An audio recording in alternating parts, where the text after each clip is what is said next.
what you want? And are you getting All right, what you're back. We're back. need? We're all together and back for No Means No Thing. No Means Nothing. Take your pick. And I want to clear something up real quick. I've seen some people get confused, and I realize we haven't fucking mentioned this, I think, since episode 1. All of these pairings we're doing, guys, are random. We're not choosing which songs go up against which. And I've seen some people go, oh no, put this one up. Put this one against. It's like, we can't Right. we don't control it. These are the gods of fate. Dispassionate automaton that It's Wheel of Fortune. wrote. Exactly. And that makes it fair, right? If we had just put up, I don't think this would be very much fun or as interesting if we chose the pairings. That would be weird. No, So- we're not rigging the game here. It's Nope. very random, and we are actually a little obsessed with keeping it that way. Exactly. And, ensuring that the ones get taken out of the pile, so every time they get reshuffled, it's just the ones that are left. That's right. That's Mhm. right. And I think that's what keeps it interesting. And this episode's no different. But before we get there, something that's not random is what we choose to pour down our mouth holes. So, We should Michelle, let's introduce start with- ourselves first. Hello. I guess so. You're right. I'm Matthew. Hi. Hey, Matthew. I'm Jordan. I'm Michelle. Look at that. There's 3 of Huh? us. Huh? Now, let's start with Michelle today. And tell me what you got. What's your libation? Oh, I love that sound. Mm-hmm. Oh, There's a and the Lord doth came unto them, and he said, "Drinketh thy Guinness." I see that head, that widget. Nice. The widget spins. The widget doth provide. All right, well, I just got my Amarniac tonight, dipping into the Do good you stuff. really? Yeah, I need to dip into the good stuff tonight. It smells. Say Is it magnifique. fruity smelling, like cherries? Or No. something? It's a brandy. So it's a nice, I don't even rich know what brandy. smells like. It's good. It's good shit. It smells like getting drunk. Smells like getting drunk in front of a fire with a pipe. All right, and you know what kind of pipe I'm talking about. The meth I kind. All right, tonight Matthew. have rather an embarrassment of riches Oh because boy. I had a couple. I usually keep them around just for this. And then my wonderful neighbor, I picked up some stuff at the hardware store for him, and he gave me some beers. So it's kind of, boy. they aren't necessarily ones I would have bought for myself. So I have a whole bunch here. Do you guys want to help me choose? Hell yeah. Yeah, Okay, Buckle up. and they're all Matthew's beers. they're all from BC. This one's Moon Underwater in Victoria. The lemon meringue sour. Uh-oh, here we go again with the fruits. shit. Yep. Ah, Here is this one is ah, Tofino Brewing Company on Vancouver Island, west coast of Vancouver Island. Just a blonde ale, very simple. yeah, there's a With killer a- cat on the front there. Killer All cat. right. A cougar, Panther, if you will. cougar. From it's actually a pretty good variety. A lot of them was from 2 from the island there, and this is from a different island, Salt Spring Island, which is north of Victoria. Oh, there's a hippo Ooh, on there. It's a Yeah, shape. It's a sheep. Salt That's a Spring big Island sheep. ales, and this is is a a big heather ale, and I believe they use the heather as a bittering agent in place of the hops. Yeah, Oh, fancy. so there's that one. We're doing a beer podcast, aren't we? Yeah, I know. This one's a Field House Brewery in Abbotsford, Chilliwack.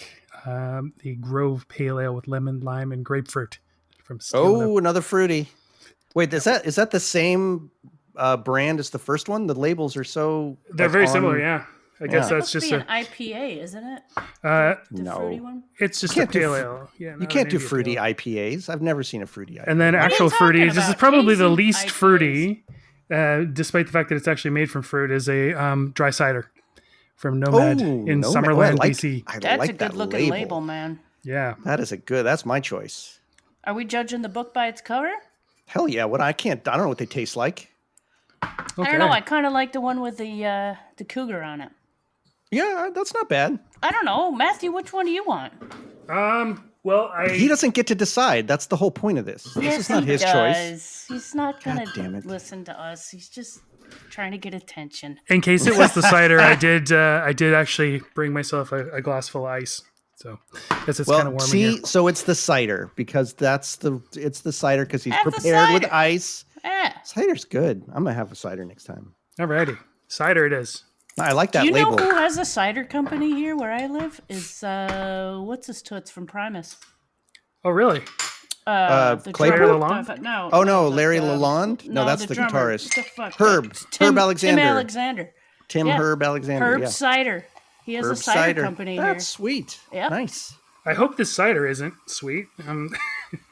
Yeah, I like them dry too. Actually, next Dry week one, I've got a neighbor who started brewing cider and it's fucking good as shit. It's called they're Tap the Admiral is the brand, which there's a great story behind that. But anyway, I'll do All that right. next Cheers, week. everybody. We should talk about Cheers. some music.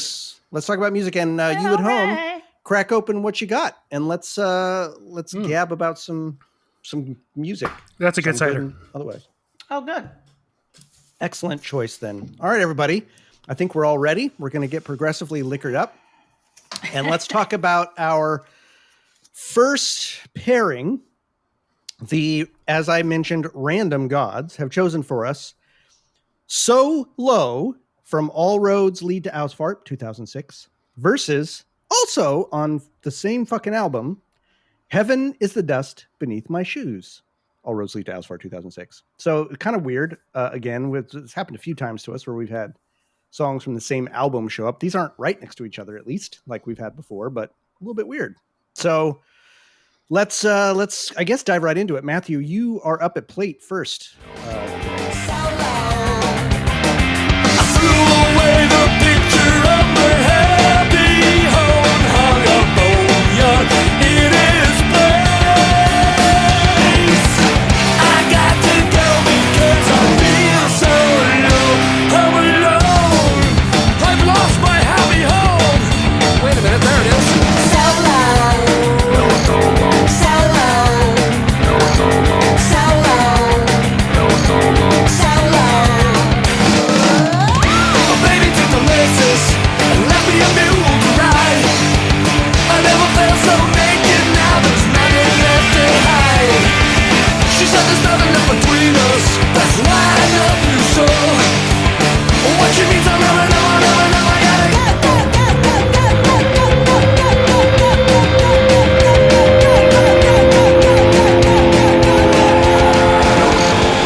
Okay. Well, this is a John song.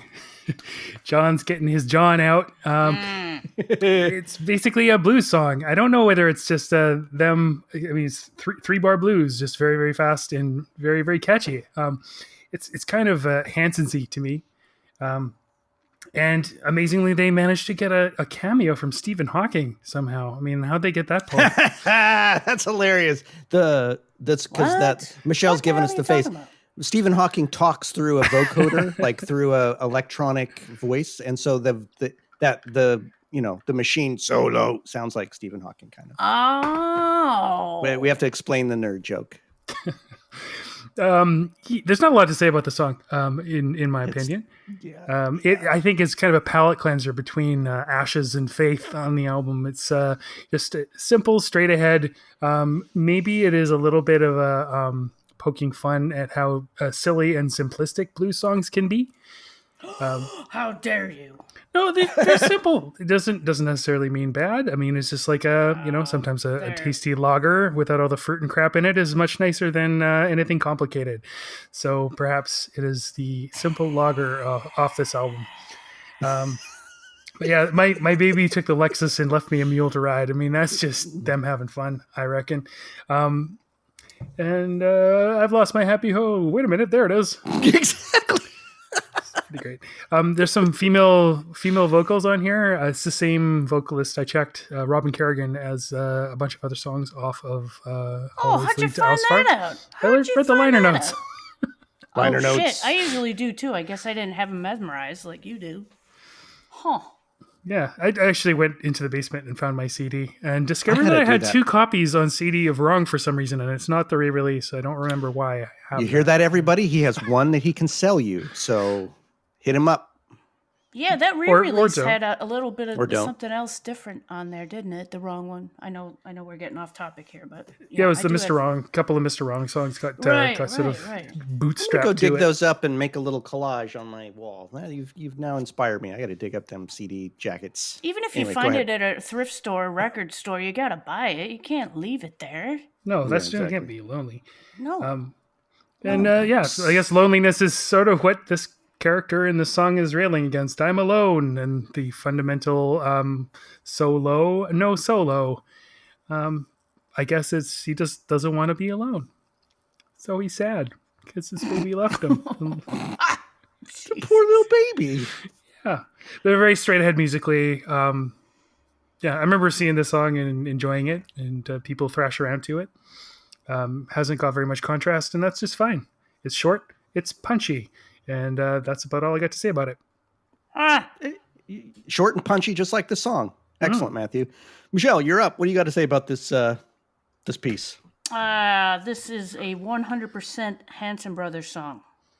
I refuse to even think of it as a No Means No song. The music is okay and all, but I don't have much to say about it, really. I'm not like Jordan when he was on about Beat on the Brat, but it's close. It's this song is too cute. It doesn't even feel like it's my band. I'm not gonna say I hate it. I don't hate it, but I don't. Where did they go? Where did they go? Where'd they go? Where are they? I Where know, in the world I don't know. So Carmen Sandiego. that is what I have about this because they've gone and left me.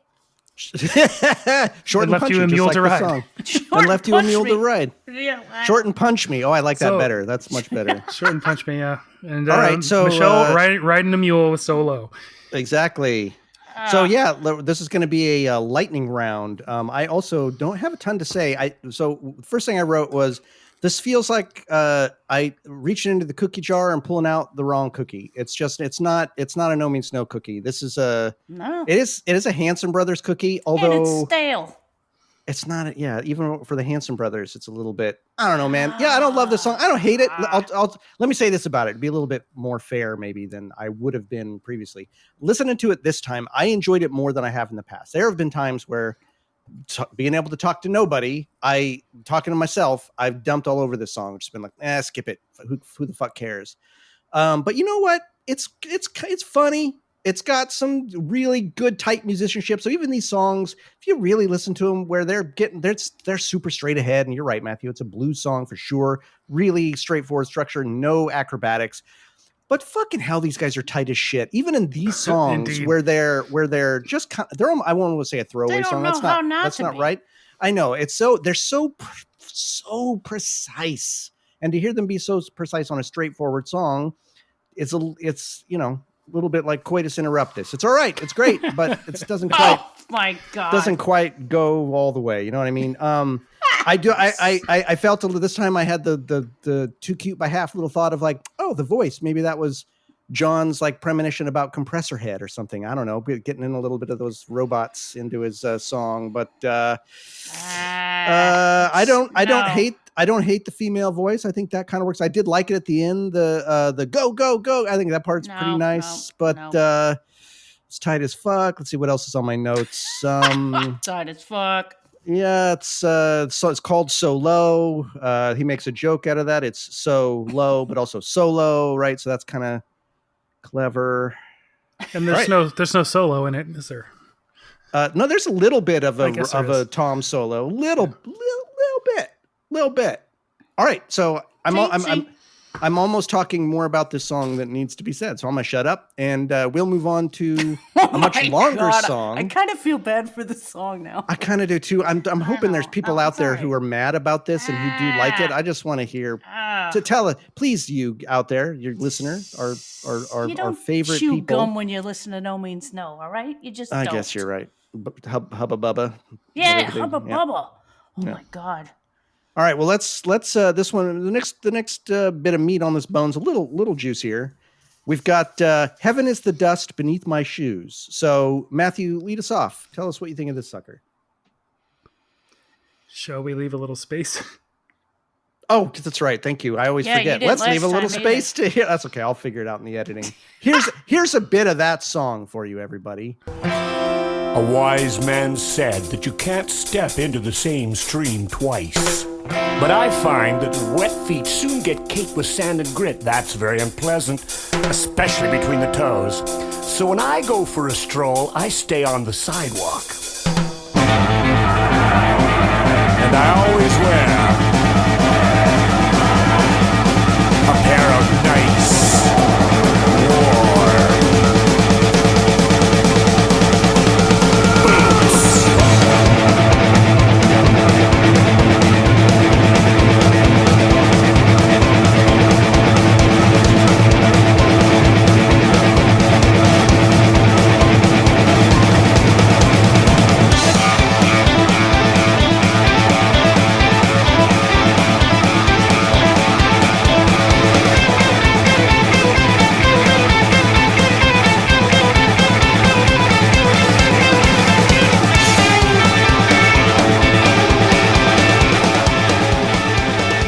Now go ahead.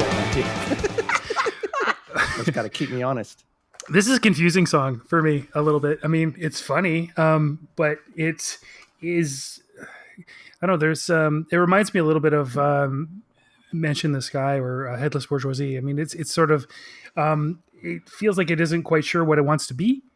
In some ways, the two parts of it, kind of the little silly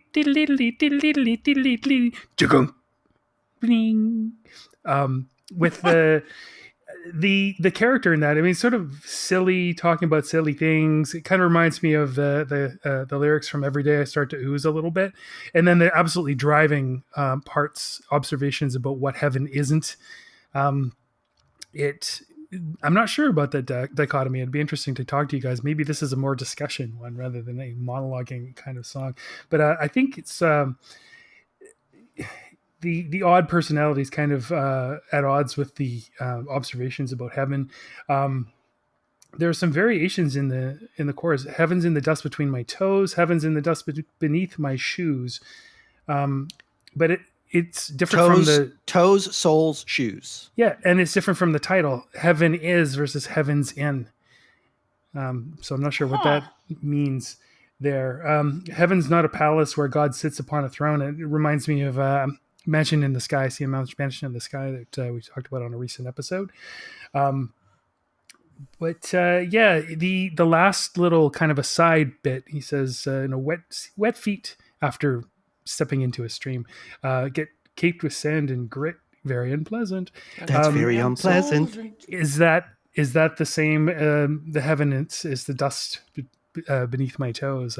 So he is going to walk on the sidewalk and insulate him from himself by wearing nice warm boots from the possibility of heaven, if heaven is actually an irritant between your toes. So I'm not sure which side he's on, whether that heaven is wherever you are, but he doesn't want to be distracted, so he's just going to go for a walk. I don't know. I like how there's an effect on a pair of nice, warm, and then there's this sort of boots. It's like reminds me. I think it's from Poltergeist when I associate that. Oh yeah, that kind of calling, droning. I don't know. When she's inside the TV and she's calling out from that spirit realm. Yeah. That's a good pull. Like, roots. Carol Ann. Yeah. Oh, the lady. Yeah. Mm-hmm, yeah. Mm-hmm, mm-hmm. Yeah. I love how the solo returns to the main theme at the end. I mean, some of the music is fantastic. It's an incredible drumming song. I mean, John's use of rolls, holy crap. I mean, this makes me want to retrain myself. I have been trying to retrain myself to use jazz grip because I think I don't know. I don't know a lot of other players, especially not jazz players who use rolls in that way and so seamlessly. Such a brilliant player. It's unbelievable. Anyway, I'm not sure about that character. I mean, and that you were naked. He's such glee, just like a little kid. Who is that character? What is he doing? Yeah. I got some ideas, but I'll save it. All right. Well, okay. This song's confusing me, so yeah, maybe it's we can. It's a confusing one. Fuck yeah. We can have a little discussion. Let's after come we back say to it, our right? So I'll opinions. give out my diatribe after Michelle, and then we can come back and have a little round table on it. Michelle, what do you think of this one? I put the word meh in quotes. Oh! Yeah, I Oh. did. Yep. The chorus is better than the verses. I'm listening to the music, not the lyrics. So you're my lyrics guys. You go off Gotcha. with that. But I'm No, I can it go with is that. just kind of meh for me. It's like the verses don't make any sense with a chorus. I like the nice warm boots part, and the ending's great. There's some good bits in there overall, and John is playing some amazing fills. But it's not something that bowls me over too much. All right. Your turn. All right. Well, listen, first, I want to apologize to everyone because I know, at least for myself, when I go back and listen to this shit, I often listen to myself and just cringe the fuck out because it just sounds too pretentious. So buckle up. I'm probably going to go right back there. All right. So forgive me. None of what I'm about to say probably means fucking shit, but I've listened to the song a lot. I actually really like this song. It's one of my favorites off this album. I think it's fantastic. So, and I've had some thoughts about it in the past, and more of it clicked in for me today. So here's my theory about the lyrics, about the meaning of it anyway. You do have these two sections. You have this weird little character, and then you have the chorus. I always think there's a clue with No Means No when their characters there's an arc and there's three parts. So there's a journey this person goes on. The first one, and to me, it's all about alienation. You start with this character who is this weird fucking weirdo, clearly, and all their friends secretly hate them, right? You can't come to our party. You're too fat. And give me a break. That line, I really do like. I have nothing against Gravity, but it really does weigh me down. That's fucking fantastic. That is a quotable. Yes, that's clever. a great line. So this character's alienated, right? And all their friends hate them, and they're just trying to pass it off. Then you get to the second verse, and it's about kind of lashing out. This person now wants to humiliate someone else. They've been humiliated, so they're trying to humiliate someone. But even that humiliation ends up being nothing more than alienation because the parents don't even fucking care. So their attempt at lashing out and alienating someone falls even flatter than you'd think because the fucking parents don't even care. So now we've got alienation on top of alienation on top of alienation. This person who's already alienated is trying to alienate someone else and gets alienated because they can't alienate someone. So we're deep into it. Then we go into this third verse where you've got, first of all, quoting a really, I think, sort of maybe fortune cookie-esque, but really actually pretty deep saying by Heraclitus, who was this Greek philosopher, that you can't step into the same river twice, which is all about the fact that, it's also a very Buddhist concept. I'm going to go there again in a little bit here. So forgive me. I know I get on this a lot with Rob, but that the world's always changing, right? That change is the only real thing. The river's never the same river. It's always different because it's always moving. Mm-hmm. Like the river, which we'll save that for another fucking day. And in that last verse, this person hints at something that's actually real wisdom, but instead backs up and says, no, fuck that. I'm not going to dip into that wisdom at all. What I'm going to do is just stay on the fucking sidewalk and put on a pair of nice, warm boots. And boots to me always makes me think, especially the way he says it, of fascism. Like this is someone who's alienated and then alienated on top of alienation, and it's finally like, fuck it. I'm putting on my nice, warm boots and fuck you all. And walking down the sidewalk. Right? So I know that's way fucking out there, but I really was listening to it today, and especially the way he delivers it, it felt like, yeah, I feel like this is a character who's slowly choosing to divorce themselves from anything fucking real and just choosing to put on the jackboots. So who the fuck knows? But that's contrasted with these lyrics about heaven, which reminds me of there's a kind of school of philosophy or theology called the via negativa, which is like defining what's holy by what it isn't, by what it's not, what God isn't, or what is not good. You define it by all the things that it isn't. And you can take what he's saying, which on a very basic level is like, okay, yeah, there is no heaven. There's nothing. It's just what you have here. It's just material reality. And that's absolutely an authentic reading of it, I think.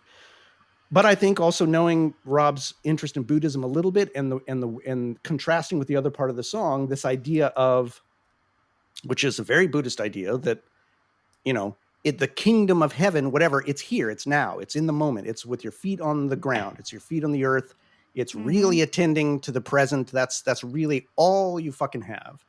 And there's all these things about what heaven isn't, and that the one thing it is right now, my contact with my feet on the fucking ground. And I think those two things, in contrast to me, are really, really interesting. And this, to me, that chorus sounds way more earnest than the Mansions in the Sky, which it did feel a little bit like a supercilious sort of treacly thing, maybe. But this one feels a little more earnest, and like Rob being a little more earnest with his lyrics. I could be totally wrong, but it feels that way to me. And shout out, as you mentioned, Matthew, that part where he goes, "That's really unpleasant." I fucking love that, because it's like this weird little musical theater Stephen Sondheim moment. It feels like it's the only time like a little musical theater lilt to me has entered into a No Means No song. You kind of hear a speaking voice too. You know what I mean? For sure. You never get to hear that very much. Yeah. But I think the contrast between these two characters, and I don't, I know everything I laid out with that character, the weird fucking character, is probably bullshit, but listening to it today a bunch of times, it sort of felt that way to me. It felt like there was a progression of alienation, but a very sort of the alienation of the ordinary person, not someone who's going to go out and shoot people, but just can't fucking connect and keeps getting further and further alienated, and doesn't want to touch the moment at all, doesn't want to be present at all, just is like, fuck it, I'm just going to put on boots. And there is something there in the fact that chorus ends, how much I love their little subtle fucking changes. The fact that it starts with toes, and then it's soles, and then it's shoes. So by the end, it's, is it the same set of boots that this person walks off in, that they can or can't feel heaven, or that it's there present to them even under those boots? I don't fucking know. But it's a weird one. This is a hard one. This is a hard one. This is a hard one to parse out. And I agree with you, Matthew. It's confusing. Like it's confusing. What you said makes a lot of sense to me. And his rejection of if heaven is the dust beneath my toes, like he gets it between his toes, and he says it's very unpleasant. Exactly. It's a mild irritant. You can wash it off, and you wash it off by stepping back into the stream. But no, he's not going to do that. He's just going to strap on the boots and stomp away in a straight line. He's going to stomp away in a straight line down the sidewalk, down that man-made sidewalk of cracks, not the fucking stream. Jeez. Oh, and I wanted to point out, I think this is the only time I can think of in No Means No where during those little the verse parts, the quieter parts, the drums and the guitar follow each other exactly. They're parroting each other, and I love that. I don't know that ever happens in No Means Song, but it's No Means No Song, but it's really, I just really fucking love it. And then the little progressive chord Rob lays down it's very soothing in a weird fucked up way. I really like the contrast in those two bits. To me, this is one of my favorite songs on this album. I really dig it. I think it's fucking great. This is my son's favorite song on this album, and one of his favorites actually. I think because of the lyrics too. And I just think this is one of Rob's masterworks in terms of his performance. I love the weird fucking character. It's so weird. And the performance is so fucking great and committed to the whole way through. I like it. I like it a lot. All right. Any last thoughts on this or these two songs before we vote? Wow. Boy, this is going to be a hard vote. Crack the nut here, don't you? Oh, I don't know. I think I just spin. I think I'm spin lots of bullshit, but cracking the nut open and you give that's it what a we're taste. here for. That's what we're here for. All right. Here for the bullshit. All right. So, Matthew, you get to make this really incredibly difficult choice between Solo and Heaven is the Dust Between My Shoes. Who's riding home in the Lexus and who's riding home on the mule? I got to give it to Heaven is the Dust Between it. But it's actually a pretty tough one because it's not my favorite. And actually Solo is maybe to me a more coherent song, maybe a little more fun to listen to and maybe a little more fun to wash to. But still, the Heaven is the Dust Beneath My Shoes. Is that the title? But it gives me more to chew on. More to chew on, and it's got some incredible musical bits and of course the drumming. So yeah, got to give it to that one. But all right. Yep. Michelle, how about you? I will say the same thing for the same exact reasons Matthew just mentioned. Heaven right. is the dust between my toes and shoes. And yes, the good drum parts and the little interludes and stuff. Yes. Well, this is going to Yes. be unanimous, but you're both fucking nuts to even think that Heaven is the Dust Between My Shoes is even close to Solo. Just fucking nuts is all I want to say. So yes, but at least I it's didn't unanimous. say it was close. Well, you said all this. You said you for all the same reasons Matthew did. So I'm lumping you into that same statement. Oh, all That's right, my take right. that one out because no, Solo is low. In any event, it's what- so low. Okay, you know what I'm saying? What matters is that Heaven is going home in the Lexus. So we're good. Yes, the Heavens in the Lexus. All right. So as will be our want for at least some string of episodes, we're now going to take a short interruption and not bring you a commercial break, but rather hear from one of you and see what you have to say. So I'm not quite sure which one's going in there yet. So my voice or one of our voices will be interrupting with an introduction to that. But keep them coming, folks. Send Yes. your Bring it. your one, your origin story. 2, what no means no means to you, and 3, a good anecdote in separate files to no means nothing podcast@gmail.com. The ones we've gotten so far are fan-fucking-tastic. So thank you very much for that. So here you go. Hey, everybody. Jordan here, introducing a clip from friend of the pod, Sean Cox, who today is going to be telling us what no means no means to him. Thank you so much, Sean, for this great clip. And please, everyone, send in more. We are absolutely loving these, and we hope you like them too. What does no means no mean to me? In a word, I'm going to go with singular. So you know her as Michelle, but I think everyone that was on the message boards knew her as Strangey, and that's how I got to know her. Strangey and I had this conversation, I think, if I remember correctly, where we had this back and forth where we just realized that there's no other band out there that sounds like No Means No. There's no other band that has the same. I mean, yeah, Rush is a great power trio, and Cream was an amazing power trio, and all this stuff. But No Means No has this intangible quality to it where the musicianship is beyond incredible. The lyrics are dark and nihilistic, but also with this just wicked sense of humor, and they're smart. And there's just this emotional sense that you get from No Means No that I haven't gotten from any other band. They're singular. There is no other band that is No Means No, and they are one of those bands where emotionally they grab you first. I mean, the music grabs you first, and you listen to it and you're like, oh my God, this drummer's amazing, and then oh my God, this bassist is amazing, and Andy's amazing, and Tom was amazing, and all this stuff was amazing. But then once you actively listen and realize all that stuff is going on with the lyrics and what, like Hawk Killed the Punk is a great example. All 3 band members are playing in 3 different time changes. They're doing 3 time signatures. They're doing 3 different time signatures on this. And it's like listening to this band is emotional and visceral, and they're just a joy. They're a joy to listen to. Joy. Great song. All right. Round 2. Thank you very much, gentle listener, for your Thank you. submission. Oh, you sound like Stephen King. Like he's like, Dear Reader. You know how he does the Dear Reader in the first part? I love that. I do. So, all right, our second pairing, which to me, in a certain way, these two are paired very similarly. These two pairings have some echoes, although maybe not. I think the second pairing is maybe a little bit richer, but we'll see. The first, this pairing in round 2 here, we've got Going Nowhere off of Dance of the Headless Bourgeoisie, 1998, versus The Tower off of Wrong, 1989. Yes. So quite a mighty pairing here. And this time I get to go first. So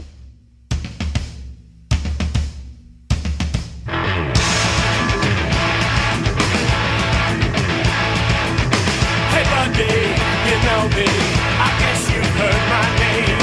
I was the greatest, I my share of fame. The girls, they love me, you know I had them all. But now they don't love me, now they don't care at all. I thought I could not fail, I had it by the tail. I thought I owned this town, but now I'm headed down. I'm standing by the roadside, up against the wall. Now I'm going nowhere, nowhere at all.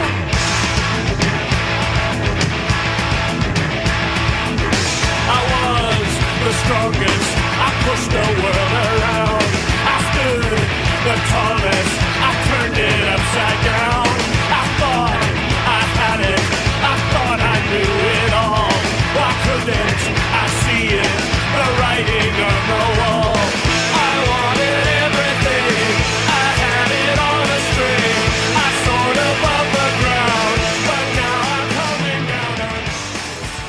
I'm going to talk about Going Nowhere, which has never been one of my favorites off that album. And I think there are periods where I really just sort of dismissed it altogether. But it's not a bad song. Certainly it's no solo, really, Oh, God. for me. It's way better than that.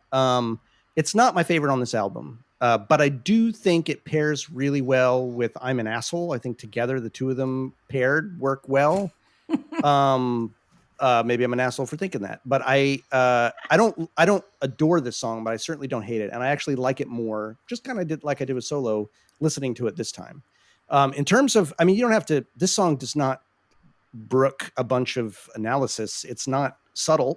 It's not subtle at all. So what I would say about it is a few things. One, I feel like it's very timely in the sense that this feels like an anthem for alt-right red pillars, or like this is Mike Cernovich sitting off in his corner being pissed about not being relevant anymore because they're all fucking assholes who think that they were such big shit and are going to end up being nothing. So apologies to anyone out there who appreciates those folks. Nobody will, because you're No Means No fans and you're not pieces of shit. So that's what I would say about that. I also don't have, I think this is almost kind of a rare No Means No song where they're talking about someone sort of despicable, but there's not much sympathy for that person. I often feel No Means No lets you in to people who are broken, into people who are like almost bad or wrong in the way that we would normally look at them, but lets you inside. And so even though they may be despicable, you still can empathize or project something of yourself into them. I don't feel like that at all here. I feel like this is completely at the expense of this person, at least in my opinion. And I've known people like this, right? Like this reminded me of this guy that we used to buy weed from when we first would come home from college. And he was like 35 and he'd have us all in his room and in his house. And he thought he was king shit, but he was just holding court to a bunch of fucking kids and thought this is all he had left was holding court to kids because he used to be hot shit and now he was fucking nobody. So that was all that would listen to him. So we've all known people like this, small town, big town, probably more in small towns, but yeah, this is a common type. And this is a pretty good skew of it. I like the music again, just like Solo. It's pretty straightforward, pretty driving. Nothing bad to say about the music. It's not acrobatic or particularly rich on the No Means No front. It's not quite a Hanson Brothers song to me, but toes up against that maybe. Yeah, I don't know. I have a lot more to say about it than that, but I like it. I like it well enough. So there you go. All right, Michelle, what about you? Going nowhere. Okay, Matthew, listen, I need a favor. I have 3 sentences. So as soon as I'm done, I'm going to give you the thumbs up and then you just start in. Okay? All right, here it goes. This is a catchy ditty. Quite a straightforward piece. Terrible. Isn't this awful? So bad. That's sentence number 2. Oh, God. And here is the 3rd sentence. The bass scrape at the end is cool. Nice. Wow. Wow. How about some lame-ass homework with that? Well, what are you going to do? That's your response to the song. That's your honest response to the song. Jordan, just put a toilet flush at the end of that right there. I'm not going to. Just put a toilet flushing. And then Matthew says something now. Yes, he does. I guess I don't connect titles sometimes to songs because when this title came up, I didn't actually remember what album was off of it. I was trying to think, is this one of the ones off Mama? So I had to look it up. And of course I knew it once I heard it, but it's not one that made a whole lot of an impression on me because it is pretty straightforward. It reminds me a lot of kind of No Big Surprise, the character in No Big Surprise, a guy who got too big for his britches, Except No Big Surprise was better, of course. Of course. I wonder whether it's Rob kind of dealing with obscurity, a fall from fame, getting older, all these sorts of themes, which sort of come in. No. But maybe younger people didn't know him as well as people. Right. I don't know. Maybe they're the peak of their fame. I'm not sure. It could be self-flagellation. It could be him kind of seeing that in other bands on tour. Ones who didn't deal with getting older and having less energy to tour the same way that No Means No did. It's a song about fallibility. I don't know. Maybe it's for the character. It's a little bit more. It's worse than a fall. This guy's up against. He's kind of in limbo. He's in the middle of nowhere. I kind of think about a dusty truck stop, and they're on tour, and he's up against a wall. But what else is up against a wall? You're up against a wall if you have a difficult situation. You're up against the wall if you are about to be executed by a firing squad. Good point. It's a guy dealing with or standing on the brink of obscurity or oblivion. But yeah, still an amazing drum song, especially in the choruses. But again, pretty straightforward and maybe, as I said, not quite the most memorable song for me. It went nowhere for you. Yes. Yeah. Wasn't and a small aside, this is the title of that other No Means No book that people bring up every once in a while, right? Going Nowhere. Oh, that's right. Which also I was don't interesting. remember. Which was kind of like, I mean, I haven't read it, frankly. I've heard mixed reviews, but more power to a guy anybody writing a book about No Means No. You got my vote. Right. But interesting to choose this song as the title was always fascinating to me. Yeah. I didn't quite know where that came from. Well, you say, this is certainly the most Hansen-y one on this album. Just like Solo is the most Hansen-y one on. It is. Yeah. Right. Yeah. Yep, for sure. How'd that happen? John getting his John out. I'm just kidding. All right. Well, let's move on to one that I probably am guessing we'll all have a little bit more to say about. I know I fucking do. So buckle up, folks. Here we go again. Jordan's Pretension Corner.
To say about the tower.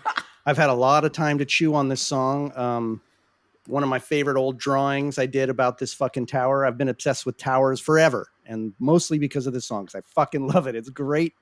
This song is full of fucking power and menace, right? This is a fucking epic, right? I'm not gonna say it's my favorite No Means No song, but it is this is one of their epics, as are many off of Wrong. Yes. I was really struck before I get into any of the meaning or lyrics or any of that kind of shit. I was really struck this time listening to it, and I've always carefully listened to No Means No, but as we've talked about in the show, I'm listening to it in a different way now.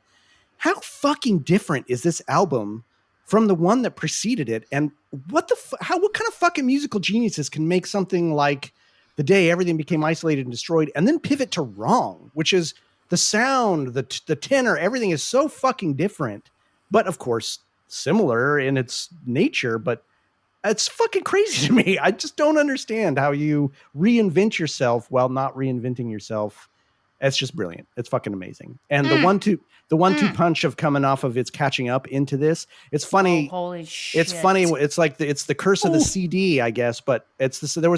I didn't say this last week when we were talking about Love Thing, but that's the same thing for me. Every time I played Love Thing on this off my on iTunes or off my fucking phone or whatever, it picks up the last bits of the last of no fucking. And so it always starts with the last plosive of the song before. And it's the same with this one. The tower always starts with the last bit of its catching up. So you never get a clean opening. It just, whenever I'm listening to it on its own, it starts with this weird fucking grind. It's really a whole bunch of vinyl fans all over the world right now are just sort of like nodding, knowing. Exactly. Yeah, that's not a problem for me. Nerds. Exactly. It fucking is a problem for you because if you're dropping the needle on this track, you don't avoid that. So fuck you all, you pretentious assholes. But you're right. All right. So musically, right? This song it's a good one. Like I said, it's a good 1-2 punch off the song that came before it because the It's Catching Up is such a acrobatic song, and especially on the bass. But this song is like, it's not acrobatic. It is driving and almost monotonous in the best way. I don't mean that in the wrong way, but just the way Rob is just. It's just sludge, but sludge that's like fudge. looking you right in the eye as it's shoving itself down your throat. It does not fucking blink, just like that giant eye in the fucking sky. So it is musically insanely good. And Rob's performance in this, the way he delivers the lyrics, it's so earnest. He sounds to me like this mad prophet who just is back from somewhere and has something to fucking tell you and gets more and more unhinged. And the way he screams the tower at the end, there are very few vocalists who can match Rob. There are vocalists who have real, someone's going to point out Mike Patton. He's a great vocalist. Yes, he is. Mike Patton to me is always detached from what he says. I love Mike Patton, but he's never earnest. He's never really in what he's saying. He's always detached. He's distanced from his song, even though he's brilliant.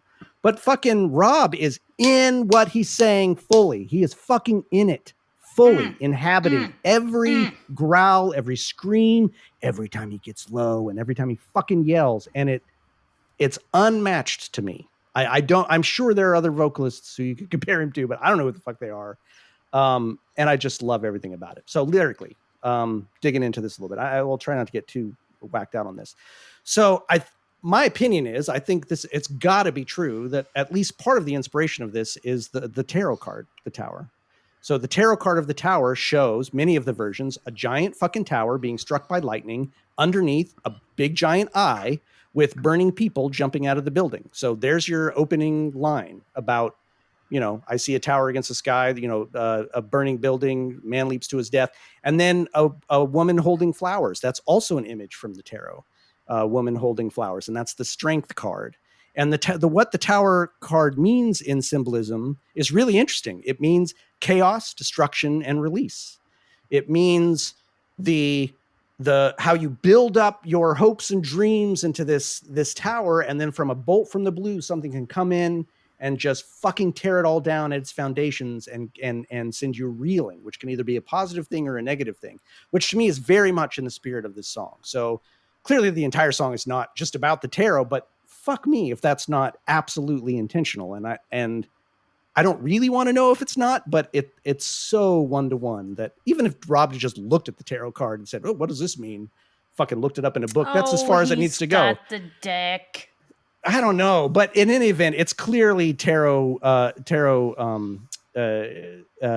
influence. Now, if you guys ever, I'm not going to go into this too much, but forever I heard the line, red tombs and below us looms, or above us looms the tower. And forever I always heard it. And I remember reading in the lyric book, iron tombs and above us looms the tower, but it's not, it's red for sure. And I hear that now, but this is one of those like Mandela effects for me where I'm like, fucking, I know it was iron tombs forever. And now it's different. Clearly. And I thought it was gray tombs.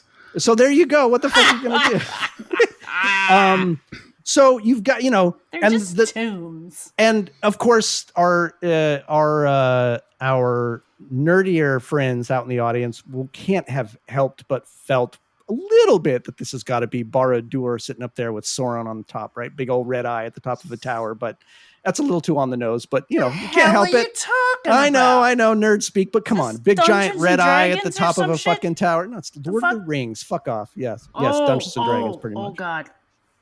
Oh God. So, she's gonna throw up. So, some of the lines in this I think are fucking great. That I love so much. I mean, every line in this is great. First of all, this is Rob at the top of his lyric game. This is like some Ezra Pound, T.S. Eliot level fucking slouching off to Bethlehem style poetry here. This is fucking intensely cool.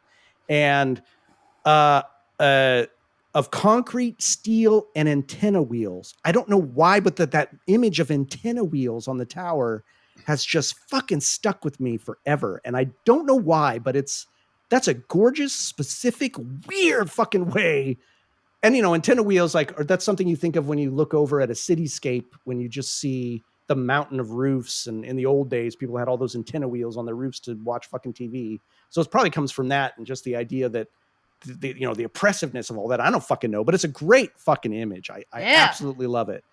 And the way that you've got, you know, what the tower represents in the tarot, that idea of, you know, everything you've built up and how it can get destroyed in an instant, always under this completely inhuman force that's always watching and always in control, and that at a moment could just annihilate your reality and all other realities. Just the sense of doom and menace of how small the song makes me feel underneath the massiveness of this fucking tower, and the inhumanity of this eye that's just casting its glance over you, mixed with the intense. Look at that. There's the tower. He's got it on his Zoom picture. What are you that talking? is the what tower is with antenna wheels. Hey, Nice. look Fuck at yeah. you. Fuck yeah. This song is just beautiful. It's fucking beautiful. I'm sure I've missed some of what I wanted to say, but I just love this song. I cannot help but fucking headbang to tell him I'm in a Nick brace every time I hear this fucking thing. It is just pure distilled brilliance, menace, power. That's it. All right, Michelle. It is a force to be reckoned with. It is an avalanche. Ho, ho, ho, come on with this song. It is a perfect, snarly, and crunchy tune that Rob belts out great. And you're right, Jordan. Oh my God. He's at like the peak of his disgust or whatever he's saying that we were just talking about. He's just on fire. There's lots of tritones in here that add tons of anxiety. The guitar works awesome. And I love the damned if you do and if you don't, damn line. Oh, fuck. Oh, fuck me. So good. With the music going along with it, which is perfect. Like I said, this whole piece is a goddamn avalanche. Perfect. Avalanche Matthew. of love. Okay. Just so you know, user, just because it's a visual medium, Matthew was putting these great images that he'd found of concrete towers with antenna wheels and radar. Explain what that fucking is. Great. Yeah, go ahead. All right. Hit Okay, so you may notice, and this is going to piss a lot of people off, like when people talk about Canadian power trios, No Means No and Rush come up, and both of them both of them refer to Tolkien. Because I always definitely thought that this. I didn't think about the tarot connection because I don't know anything about the tarot, but I always saw that it was Sauron's eye and the tower. It's Lord of the Rings, although it's a little bit too pedestrian for a lot of the other stuff that Rob appears to have been reading at the time. One of our listeners, friendly fellow named Sean, I'm going to paraphrase this amazing observation that he made once, that No Means No's post-apocalyptic songs are one of the best sci-fi worlds in existence. Oh, cool. Fuck yeah. And this is definitely, I don't know how much subtext there is to it. I mean, it's not all that ambiguous, I don't think, in that it's being bewildered, being dominated, being confused. I like the radio waves curve and cross. I stand below them, lost. And this song reminds me of Lost, where you're in a wasteland and there's missiles flying above you and everything like that. And you're bewildered by what messages might be going on in that radio traffic. Red comes up a lot. I don't know if is it anger? Is it blood? Is it something else? The most vivid color between black and white, but red unblinking eye, red roses, red tombs, Red rum, red unblinking eye, red rum. I think clearly it's a sort of fear of fascism or industrial tyranny.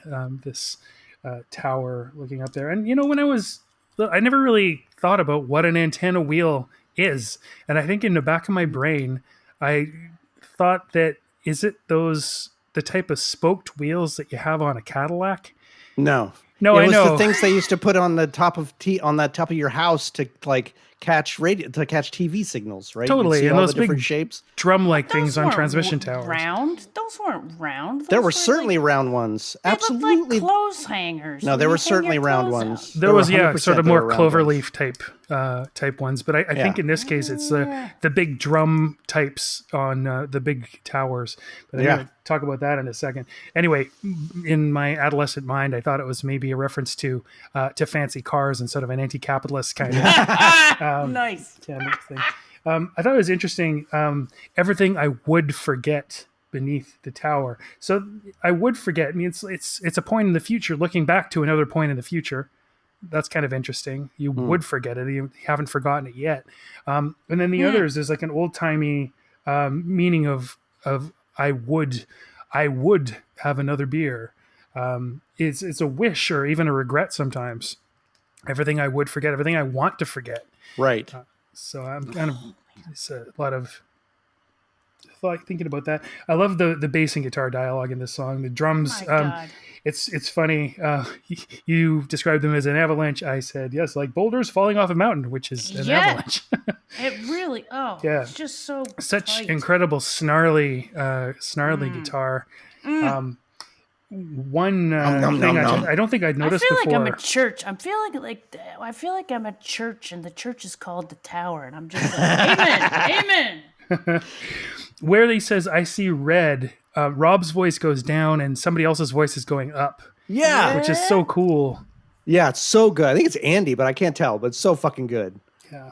And then that juddering, lurching ending where it's slowing down. Like it's just it's like a punching attack. It's like you're seeing a red of anger, a red of madness. You're beating somebody or something, and you're slowing down, getting tired, maybe realizing what's going on. Anyway, that's about all I have to say about that. Oh yeah, And he plays is it Foxy Lady? In what? Does he? In this song? Yeah. Oh, okay. I didn't fucking get that pull. Oh my God! Am I wrong here? Doesn't he play the? Yeah, he plays the riff from Foxy Lady.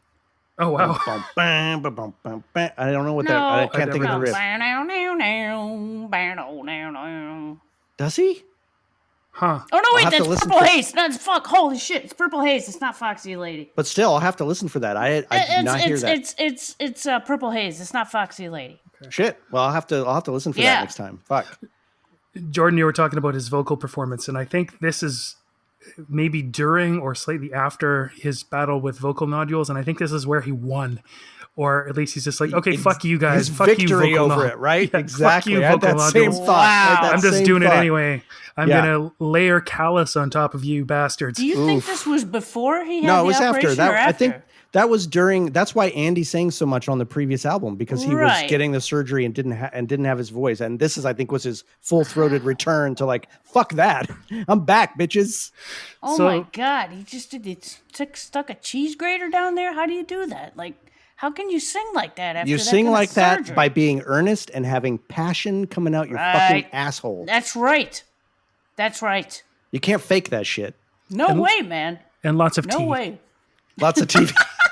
It's like, and part of what you were saying, Matthew, one thing that occurs to me now, that lyrically and the meaning of this, there's a real dialogue or sort of extension happening from it's catching up to this song. This feeling of things that you want to forget, things that are out of your control, things that are sort of unseen that you want to escape that you can't. There's sort of two different takes. One sort of things that are under the surface and hidden and buried, and one this thing that's fucking in the sky and just this huge monolith.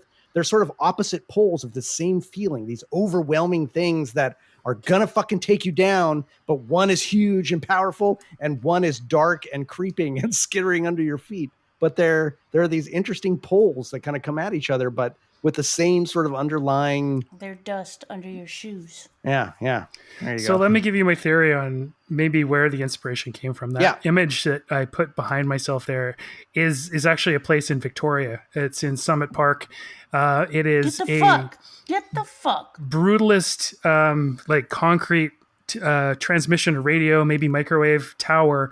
Holy and shit, it's this in is the it. middle. Like Victoria's it's a hilly place, and every hill generally will have like a reservoir on top of it for water pressure and whatnot. So there's usually a viewpoint on every top of these little hills. And this one, it's not the tallest one, not by any stretch. There's a taller one right next to it, but it's got this weird concrete tower with all of those Antenna wheels. antenna drums on it, and they have like a lightning bolt on them. And it's, as I say, it's not actually that tall, but it's so, when you're from Victoria, it's there. You don't really think about it all that much. But if you think about where it is, it's in the middle of a meadow, surrounded by Gary oak trees and camas flowers. And this concrete thing with a sort of weird plaza, and you kind of look up at it. You're not sure what it is. It's got armor against it. It's like got human being shocked type warning signs on it. Clearly, Rob had a really intense acid trip at the base of that fucking tower and wrote this fucking song. I know Do Andy people grew call up it the about tower? maybe a kilometer from it. Do And people like I say, call it's it the tower? not that I'm aware of. Oh, You just it's just sort of there, and maybe I don't remember ever really talking about it, or just kind of looking at it, wondering about all those big antenna drums or antenna wheels on it. Definitely curious about the bright red lightning flashes on each of these drums. As a little kid, I'm like, what is that? What is it doing? And there isn't a lot of explanation about what it is or what it's doing there. And as I said, it's very incongruous with where it is. And it's not that tall, but there isn't anything taller around it. So you kind of like always look up at it. You're, as I say, in a meadow, and then there's this huge thing just plonked in the middle.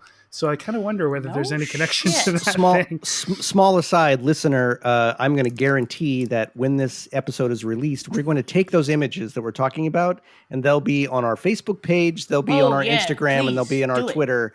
You got to see this shit, because I think this has got to have some connection. I wonder if that had anything to do with it. Well, I mean, tangentially, even fucking A. The other tower in Victoria had a flame, and it was called the Giant's Candle, so it's probably not that one. The Giant's Candle? But did the flame look like a big eye? It had a neon flame on it, so maybe, I don't know. Wow. I'm gonna stick with I'm gonna stick with the bit of the tarot. It's definitely there, but I got to give it to you through this concrete and steel and antenna wheels shit, man. That's fucking great. Yeah. Fuck this song, man. I could talk about this song for another half an hour. I love this song. It fucking kicks ass. It's so shit. Good. Oh my God. To see There's this nobody listening to this podcast right now that does not love The Tower. It may not be your favorite song, but fuck you if you don't love it. I know you do. All of you. I know all of you love this song. If you don't love this song, I don't know, man. You don't love it. I don't know. Are you gonna put So Low above this? No, you're not. You're not. No. Anyway, sorry. I was being an asshole. I've had too much Armagnac. No. That's all I got to say. Yeah. It's real. The time is now. Let's vote. This I'm is first. Real. I'm first. Oh, I wonder. It's The Tower, bitches. It's The Tower. The Tower is huge and looms in my imagination and my very soul. It's The Tower forever. The Tower. Michelle. Tower power, baby. Tower power. Whoop. Whoop. Yep. Yeah. Going nowhere kind of went nowhere. It kind of went right. I'm not the Tower for me. I'm gonna Going Nowhere is a fine. It's a fine song. It got if it had gone up against if it had gone up against So Low, it would have won for me. But it went up against The Tower, no doubt. And many songs would have fallen beneath the might of The Tower. So it's it was inevitable that it went home on the mule. Unfortunately. All right. Well, fuck, guys. There we go. 2 more ascend to Valhalla, and 2 more to Nephilim. So here we go. We all voted the same, eh? Right? Yeah, all we three did. of us were like, yes. These were unanimity. Unanimous votes. This is a pretty straightforward, episode. I would bet most people are behind these votes. This is not going to be the most controversial episode. Some people may think we were a little too harsh on some of them, but that's all right. I appreciate that feedback, but the right ones went through. I feel very confident. This was not a tough Totally. one again. I think, but I'm happy with it. So there we go.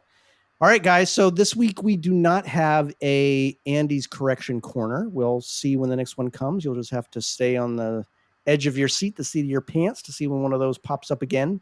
So we're just going to leave you until next time. Remember to find us on all of our social plague platforms. Thingies. We got our Facebook group, which is really hopping. We appreciate everyone who's jumping in there. We got our Instagram, we got our Twitter, all that crap. So come find us and tell us how full of shit we are about all these songs, which we actually Except like for to the hear. tower, because we're not full of shit about that. No one's gonna disagree about that. And if you do, then you know what, just sign right off. That's all I gotta say. Come on, you gotta turn in your no means no card if you're not gonna fucking be with us on that It we came don't- in your wrong cassette. one. We don't need you. I found mine today. Yeah, I never detached nice. it because I Hell needed yeah. to look Mine, up the lyric. I never looked. I never detached mine either. I still have it. I found Nice. the tape in order to look up whether it was Gray Tombs or Red Tombs. Fuck. I have never had a no means no cassettes. It was all CDs for me. Oh my God! Really? It was all CDs. I joined in the CD Oh era. man, Yeah, I kind of yeah. want to send you one. I don't have anything to play it on. It would just be an artifact. I to know. post I on my have wall. mine. That's one that That's didn't make the amazing. big purge. I can't throw this No, out. save it. It's in Save it. It's in a little tape deck cassette thingy that you spin Fuck around yeah. and yeah. Fuck yeah, save it. Oh yes. All right, Got everybody. 3 Well, of 'em. we love you, more or less. Thank you for listening. We're super stoked that you decided to join us. And just remember, real love is scary.